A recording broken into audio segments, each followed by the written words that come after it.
Sometimes we misunderstand the concept of loyalty.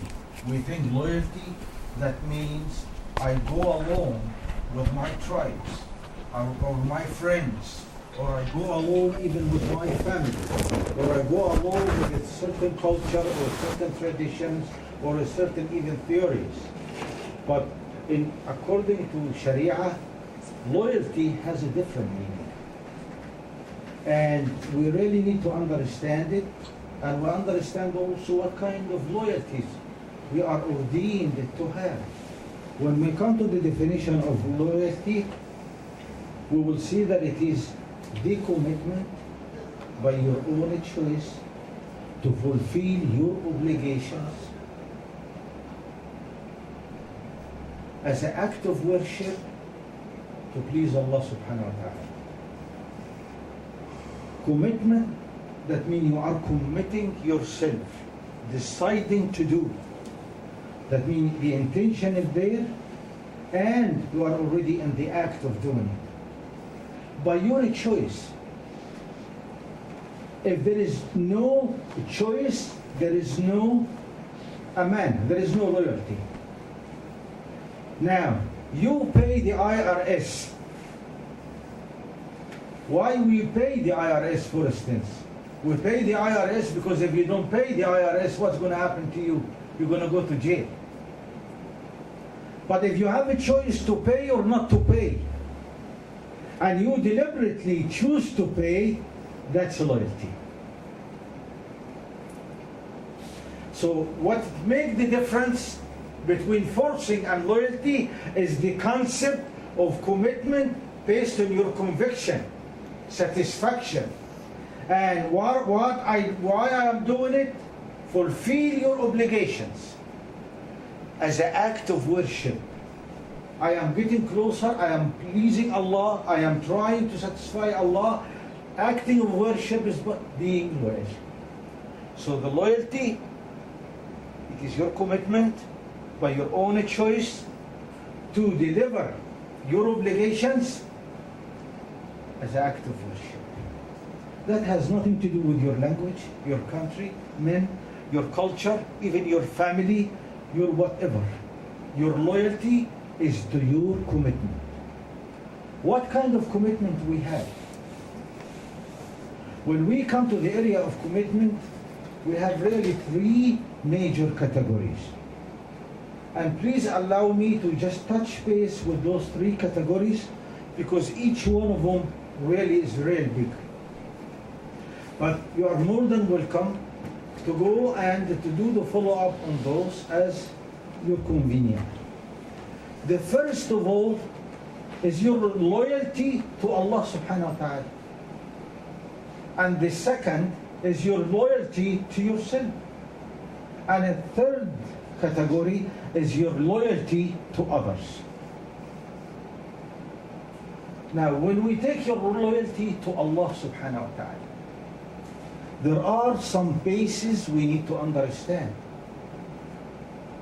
The question that you and I have to answer as a creature, am I obligated to Allah or not? Is there a certain obligation or not? And if the answer is yes, we need to know another major concept. What is that other major concept? Is the receiving end, which is Allah subhanahu wa ta'ala, how He evaluate this. Is He demanding and asking for this rights or this obligation, or He doesn't? You need to know the status. The status, Allah subhanahu wa ta'ala said, yes, I have rights over my creatures. And I'm going to indicate those. But, إِنَّ اللَّهَ غَنِيٌّ عَنِ الْعَالَمِينَ. Allah subhanahu wa ta'ala doesn't need anything from anyone. But he said, if you do it, you are the beneficiary of what you do. And if you don't, you get also the consequence of not doing. Usually when I come and say obligation, that means what? The receiving end, the other side, is the one who get the benefit. Like what we're going to find out.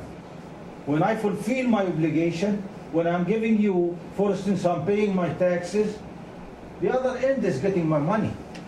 I am out of the money, they get the money. So they have the benefit, not me. I'm not going to worry about how it is coming back, but that's not the issue now. The issue here, Allah subhanahu wa ta'ala saying, no. وَمَا تُقَدِّمُوا لِأَنفُسِكُم مِّنْ خَيْرٍ تَجِدُوهُ عِندَ اللَّهِ خَيْرًا. Whatever you provide, whatever you support, whatever you do, you get the consequence of that. Allah subhanahu wa ta'ala will keep it for you and will get you the fruit out of it. So you need to know your obligations with Allah subhanahu wa ta'ala is what is. Allah said, you are the beneficiary and you have the choice to do it or you don't do it. And what are those major obligations? The first one is to believe in Him and you never associate with Him.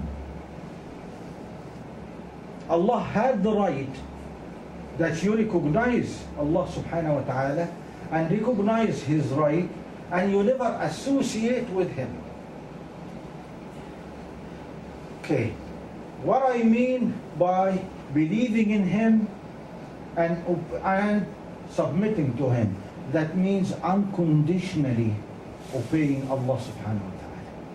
Allah had the right to be unconditionally obeyed and not associate with Him.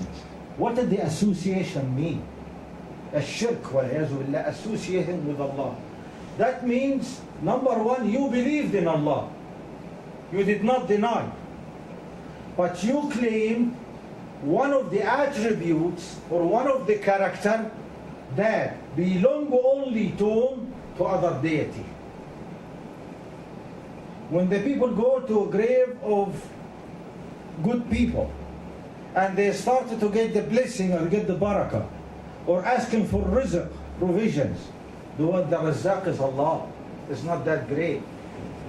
And if you think a little bit, if he is able to or she is able to do anything, they wouldn't be on the grave now. That's just one form.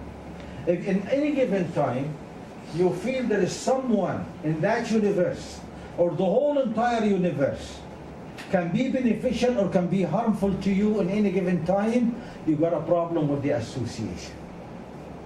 So Allah subhanahu wa ta'ala had the right to be unconditionally obeyed and unconditionally worshipped and never had associate. And from here it comes the value in Surah Al-Fatiha with the word or with the ayah إِيَّاكَ نَعْبُدْ وَإِيَّاكَ نَسْتَعِينُ. Only you we submit to and only you we seek help. Only you. So that is the first right of Allah subhanahu wa ta'ala. Also, Allah had the right to you believe by all His messenger and the messages that He sent it. And these messages that Allah subhanahu wa ta'ala sent it is like the user guide for you to tell you what to do and what to not to do, what is right and what is wrong, according to Allah subhanahu wa ta'ala view, not according to your own view, not according to your interest, not according to your shortcoming and lack of knowledge or your whatever al-hawa is. So you, when you believe on that, you are fulfilling a commitment that you committed yourself to Allah subhanahu wa ta'ala. Also, part of your obligation to Allah subhanahu wa ta'ala is to be grateful and to be thankful. And thanking means what? Thanking, some people understand it as the act of a tongue. When you pass a compliment as a reward for an action. I don't know you, you don't know me. I'm coming here and carrying a box. You open the door, what am I going to say? Thank you. But maybe I don't know your name and you don't know me. We never see each other, especially if you're in a shopping center or whatever. And maybe you will never ever see that person again. But what is thanking here? Thanking is a passing a compliment to express a gratitude about the action that has been taken. I'm not going to worry about the motivation. I'm not going to worry, but that is the thanking. But in Sharia, what is thanking means? Thanking means using what Allah subhanahu wa ta'ala give you from blessing, using whatever He gives you to glorify His name. If He gives you money, you use it for that purpose.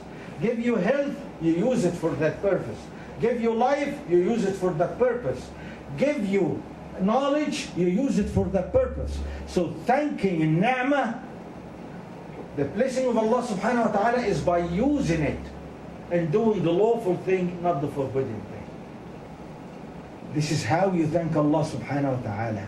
It's not an act of gratitude of the tongue, but it is using what He gives you to do, to thank it, to apply it in what pleases Allah subhanahu wa ta'ala. Also, another act or other right of Allah subhanahu wa ta'ala is al-khilafah. Allah subhanahu wa ta'ala said, إِنِّي جَاعِلٌ فِي الْأَرْضِ خَلِيفَةً. Khalifa, that means Allah subhanahu wa ta'ala made the mankind a vicegerent, representative of the face of the planet Earth. What about Allah subhanahu wa ta'ala created us so we can go to the job, come home, watch a television, have dinner, have a vacations, ride cars, and after that die? Get some money and do something, and after that leave it and go? No. That means your job and your commitment. There's a lot of detail in this area, but unfortunately for the purpose of the khutbah I cannot. Inshallah, I will try to be. Your job is to promote good and fight evil. On the face of the planet Earth going to be good, and on the face of the planet Earth going to be mischief and evil. Your job is to make sure that the word of Allah subhanahu wa ta'ala will supersede. You will provide the backup, you will provide the support to the truth, to the facts, to the right. And at the same time, you will demote, you will discourage the wrongdoing. That is imarat al-ard. And that take a physical and take emotional and take a whole lot of areas on that. But these are basic obligations that Allah subhanahu wa ta'ala obligated on us. And we have the right.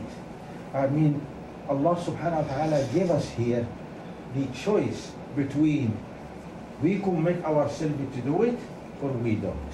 But obviously, if we're going to do it, we need to have to be very, very sincere. Very sincere. It comes as a second, inshallah, obligation to yourself. Who is number one in your life? You. Who you love, the bottom line, who you love most in your life. The bottom line is you. But the question and the challenge, are you kind to yourself? Do you really love yourself that much? That much to save it? To protect it? To make it prosper the right way? There is, in this area, there is two different things. And unfortunately, they judge, or we use them to judge or they motivate our behaviors. There is a difference between the word pleasure and the word happiness. What is your flesh want is the pleasure. What you want is the pleasure. But what Allah subhanahu wa ta'ala wants for you is the happiness. And a big difference in between the two. Big difference between the two. Between the pleasure and between the happiness. The first obligation that you have to yourself is to be sincere. And you hear a lot of people say, be honest with yourself. Be honest with yourself. Be honest with yourself, that means what? You already calculated what you really want to do. Is you want to use the life and what's in it to qualify to Allah's mercy in this life and after, and stay away from Allah's anger? You want the happiness or you want the pleasure? Pleasure, that means food is a pleasure. Biological relation is a pleasure. There are other forms of a pleasure, but they are very short, very have a beginning and end, and they don't grow. Part of their nature, they don't grow. And if you after a certain period of time, they lose the pleasure in it. And all the time you need more, or divert and go to another kind and another kind and another kind. Maybe if you eat the first orange, you enjoy. But if you keep third orange, you're not going to enjoy as much. The pleasure will be less. So you really need to decide, what is it that you want? You want a pleasure or you want happiness? The second, if you really love yourself and you really care about yourself, excuse me, you have to watch yourself. You have to control yourself. You don't allow you don't allow yourself to get outside of Allah's mercy. See how you behave with your child when you see he's running to the street. You run after him to strain him. And sometimes even you hold him. And sometimes even you punish him. Why? Because you love that child. How about yourself? Yourself, you need somebody to do that, do it to. And you have to do it for yourself. You know why? Because if you don't do it to yourself, no one else will do. No one else will do it. If you don't look after yourself, no one will. Because everyone is overoccupied. Overoccupied by taking care of his or her self. You have to look after yourself. And that's amana. That is loyalty to yourself. Loyalty is not to let yourself to do what it wants, when it wants, how it wants. But loyalty, it means you discipline yourself to do the right thing, on the right time, on the right means, according to the way that Allah subhanahu wa ta'ala described it in the Quran and the Sunnah. And you will never be able to do that if you don't have the motive, which is the sincerity and the clear vision to what is your goal is, and you have the knowledge. You have the knowledge of what to do and what to not to do. Good intention is not good enough. Most of the wrongdoing happening because the people had a good intention, but they don't really know what is the right thing to do. Or they don't know how the right thing to be done. Also, committing yourself to stand up, that is the missing part of our life. Committing yourself to stand up for whatever right and stand against whatever wrong, whatever the price is. That is a loyalty. Promoting good and fighting evil, one of the most challenging tasks that you and I have. Why should I let the people know, or I tell them what can make them angry, what can make them furious, what can make them displeased with me? Why should I make trouble for myself? Let everybody do whatever they want to do. And what could I end up with? They will drown and I will drown with them too. It is a part of our loyalty to yourself before loyalty to anything else after Allah subhanahu wa ta'ala is to be in constant state of promoting good and fighting evil. Sayyidina Muhammad alayhi salatu wassalam is saying what? كلكم راع وكلكم مسؤول عن رعيته. You are all responsible. And every and single one of you is responsible for the affairs of everyone else and for the collectively the affairs of the group or the nations or the ummah or the family. And this also, you still have the choice. You still have the choice. You will see a lot of condemnation in the Quran about following your own convenience. تباع الهوى, following the convenience. And how Allah subhanahu wa ta'ala promoting you to do the other one. But when we come to the category number 3, the story is different. Which is your obligations to others. And it comes on the top of the list of the others, they are what? They are your parents. And I talked about that the last khutbah. It comes on the list of your obligations is your obligation to your parents. Come on the list of the loyalty, the affairs of your parents. We need, when we deal with those issues, we have to look at it with that concept. It is not a task to do, but it is an issue of trust. Allah trusted you with your parents to look after them. As long as you are alive, not as long as they are alive. As long as you are alive, you are trusted to look after them. Allah trusted you when you sit down and you had the marriage contract. And don't ever think for a minute that your spouse in your life, it just happened, or it is your own selection, or it is your family selection, or just things happen. The universe doesn't work this way. And if you want more details about this, that particular issue, the selection of a spouse, listen carefully to Surah Al-Shura. Study it. Take your time. You will see that Allah decreed. Allah is the one who is taking the material and putting it together to create new, more creatures. The selection is of Allah. And when Allah subhanahu wa ta'ala gives you a spouse, what did this message say? I trusted you with the affairs of that spouse. I trusted you.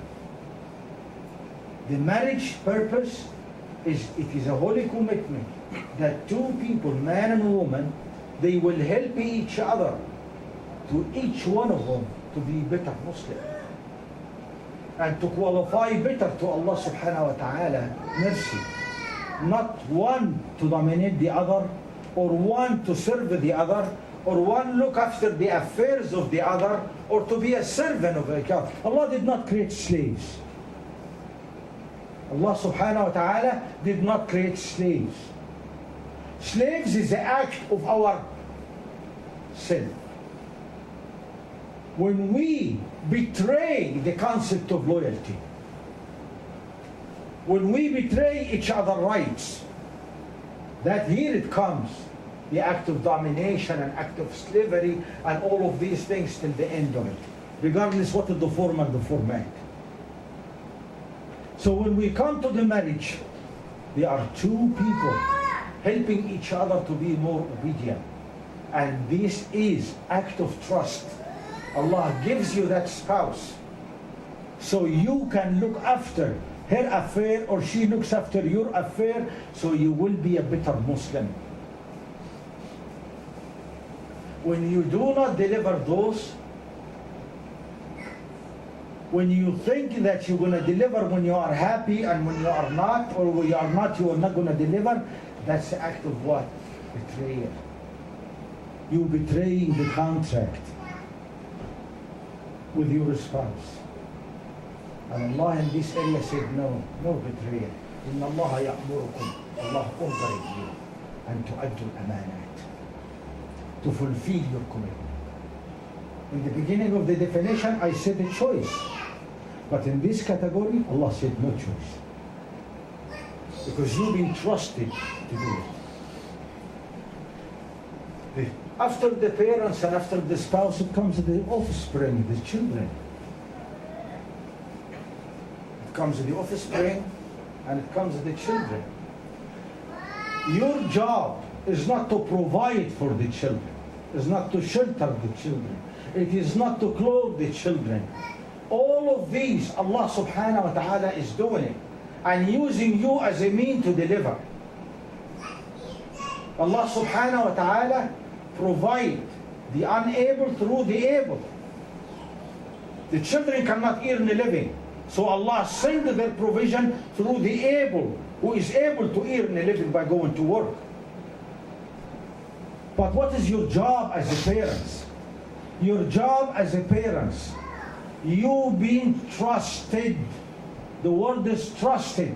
And this is the job number one for the parents. Trusted to do your best, to help that creature to qualify to Allah mercy in the hereafter, and to live in accordance in this life. If you really love them, and I usually say, and I still committed to this statement, no one gonna love your child as much as you do, and no one gonna harm your child as much as you do, if you don't know what to do.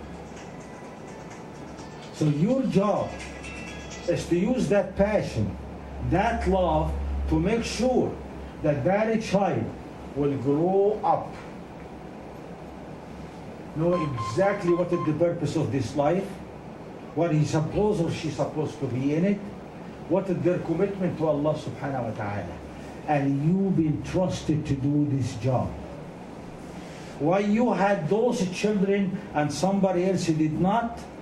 Because Allah trusted you and trusted the mother, or trusted the man and the wife with those children, with the spiritual. The physical keeping is another issue, but the most important, the spiritual issue to make them grow. When you take care of everything and leave that, you betrayed your trust. Another form in this category is your obligation based on contracts. You go to your job, you go to the job, and you don't do your best on the job. You betrayed your contract. And Allah said, وَالْمُوفُونَ بَعَهْدِهِمْ إِذَا عَاهَدُوا. You betrayed that contract. I'm not going to talk about cheating and dealing and wheeling and the concept of this is a business. This is a business that means you have a license to cheat and deal and wheel. That's not right. That is completely forbidden and completely wrong. Business that means what? It is a mutual interest between two parties or more. Everybody agreed to exchange benefit. I'm going to go and get a job done. I'm sharing my experience with my work environment. In return, I'm getting my paycheck. That's a contract. And I'm fulfilling that contract. Your commitment, your loyalty to the group that you are living among, like your neighbor or your country, there are certain obligations to be a good citizen and to be loyal. And there are standards to that type of loyalty. If you betray that, you betray the trust, and you betray the loyalty. When you turn your back and say it is not my business in this area, you did betray. Another form of trust with the groups,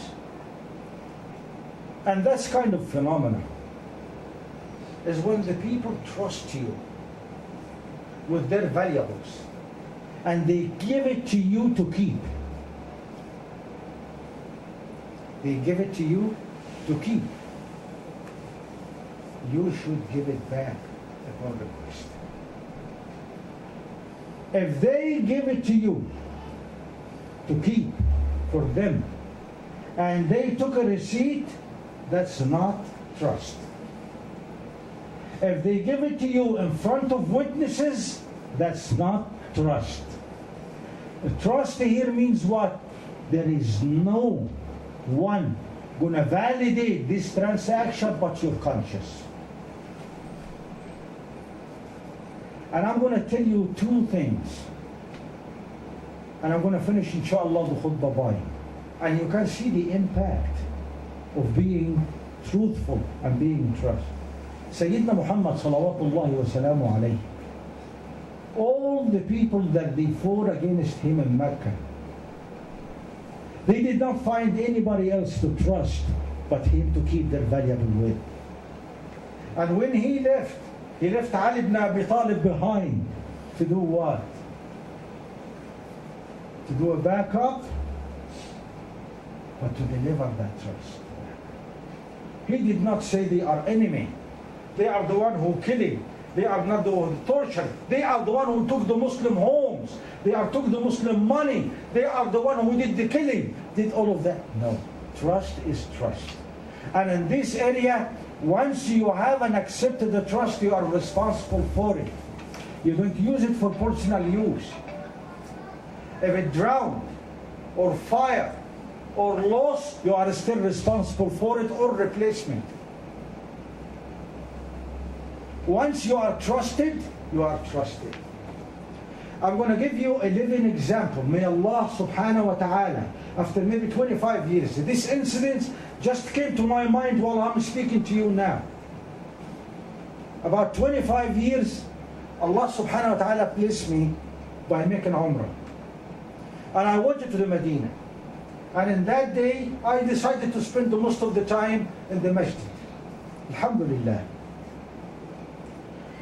By the time I went just a little tour before I go to the masjid, and after that I went to the masjid and I stayed there as much as Allah subhanahu wa ta'ala wanted.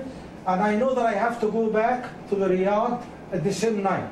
I was doing some job down in it was a conference, and I was attending about 3 days down there. Anyway, to make the long story short, it was a dinner time and I came out and I wanted to buy something to eat. I put my hand on my wallet, no wallet. Where is my wallet? It's gone.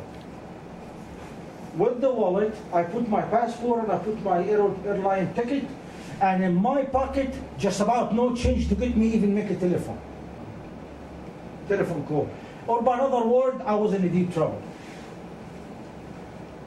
Subhanallah, I went right into the security in the masjid, and it's obvious. I've been spending all the time here. So it is here.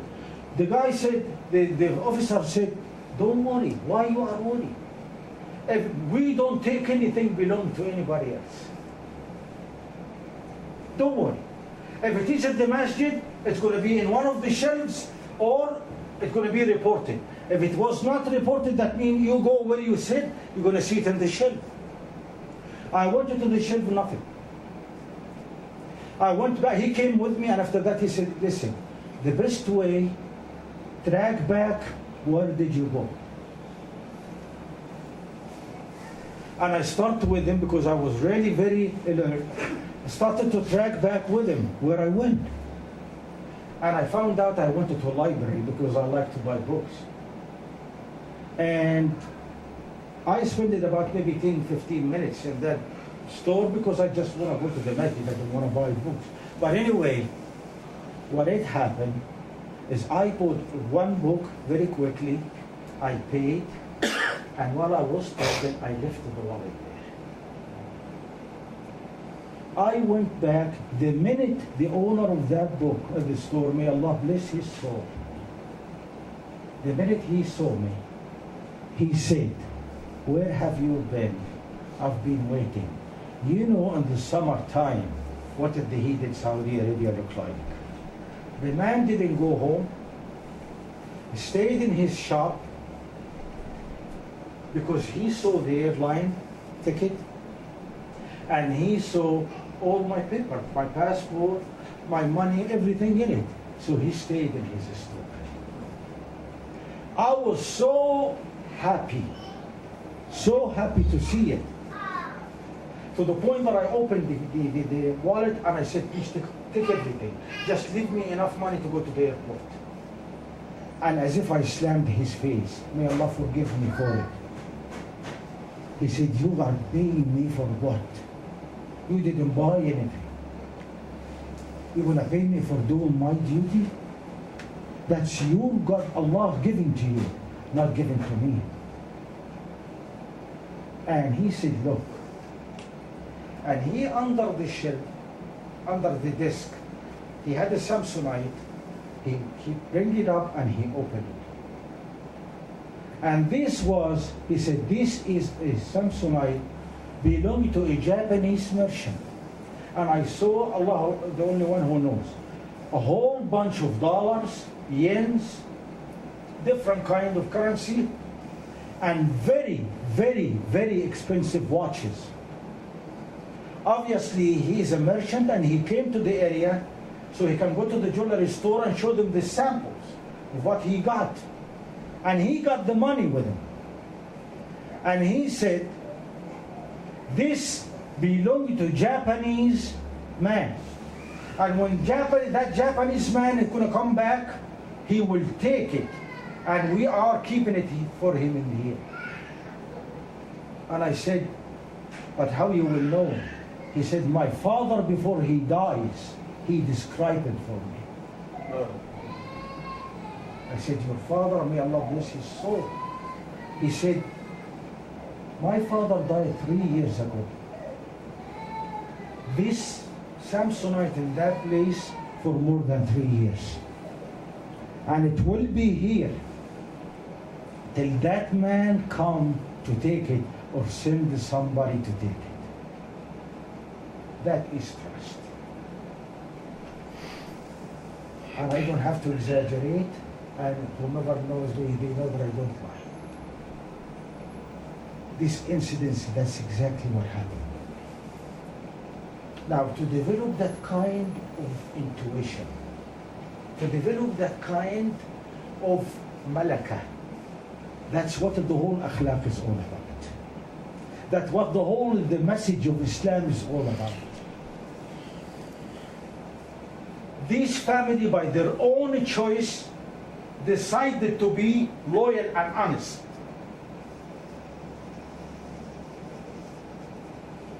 If he gonna take anything, nobody other than Allah watch him. If anybody come and he also gonna deny it, nobody gonna even, no evidence. But the conscience was more than good enough to do. And that's what the whole message of Islam is all about. That's what the akhlaq is all about. It is not how much knowledge you know, it is how you behave and how you stand in the fulfilling of your commitment to others. Let us seek from Allah subhanahu wa ta'ala forgiveness and guidance and blessing. And ask Allah subhanahu wa ta'ala to bless our gathering and give us a brand new start and give us the wisdom and the courage to study the teaching of the Holy Quran and the teaching of Sayyidina Muhammad sallallahu alayhi wa sallam and apply them in our life so we can live in peace and die in peace, and inshallah the hereafter will be in peace and will be among the companions of Sayyidina Muhammad sallallahu alayhi wa sallam in paradise.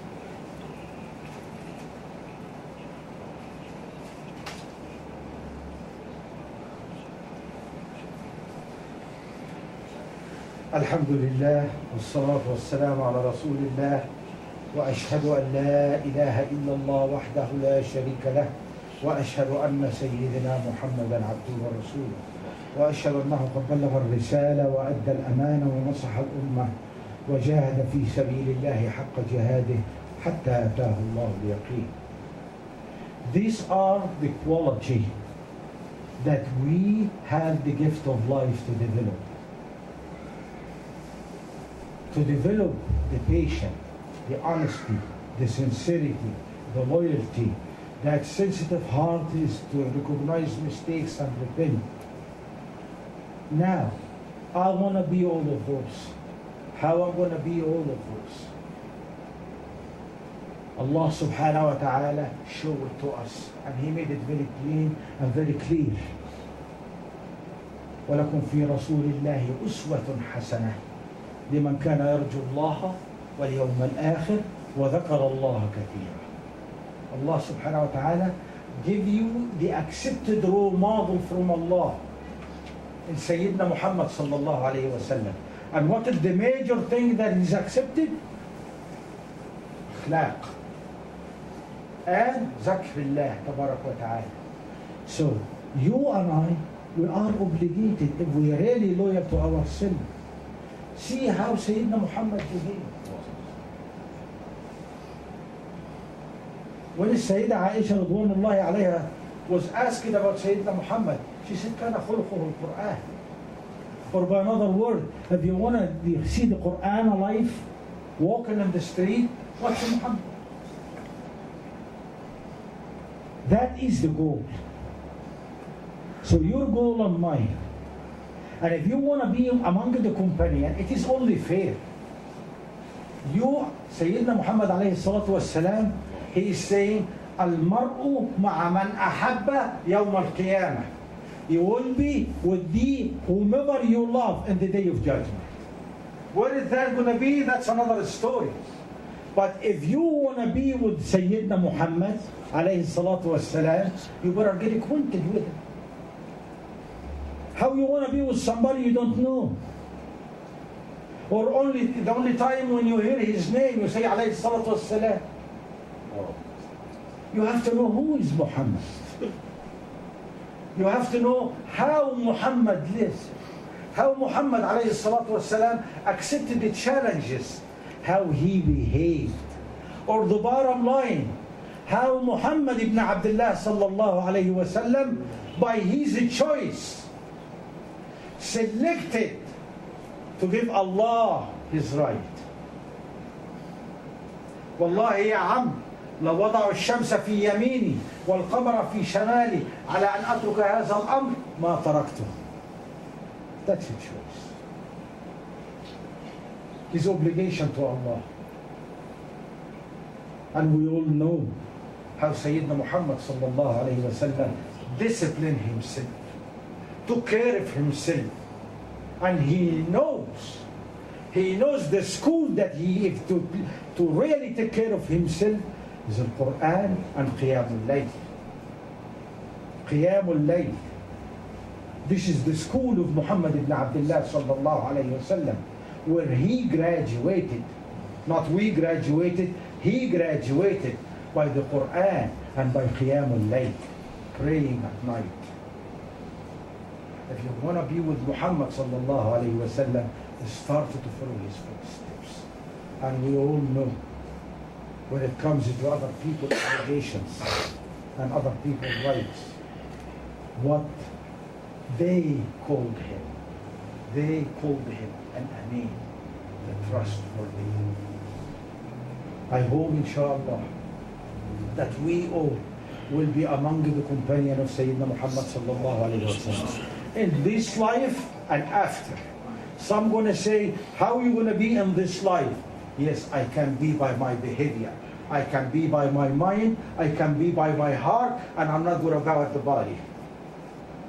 I am not going to worry about what is the body.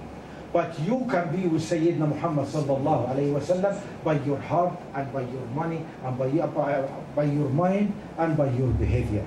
And I hope, inshallah, we will be among the companion of Sayyidina Muhammad in the hereafter and in paradise.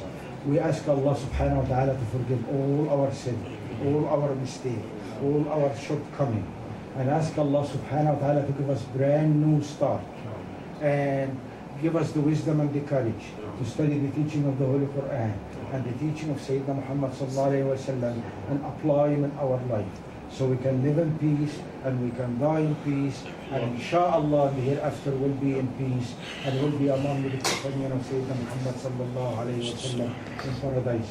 عباد الله قولوا لا إله إلا الله تفلحون. عباد الله إن الله يأمر بالعدل والإحسان وإيتاء ذي القربى وينهى عن الفحشاء والمنكر والبغي يعظكم لعلكم تذكرون. اذكروا الله يذكركم ولذكر الله أكبر والله يعلم ما تصنعون. الله أكبر الله أكبر. أشهد أن لا إله إلا الله أشهد أن محمدا رسول الله. حي على الصلاة حي على الفلاح. قد قامت الصلاة قد قامت الصلاة. الله أكبر.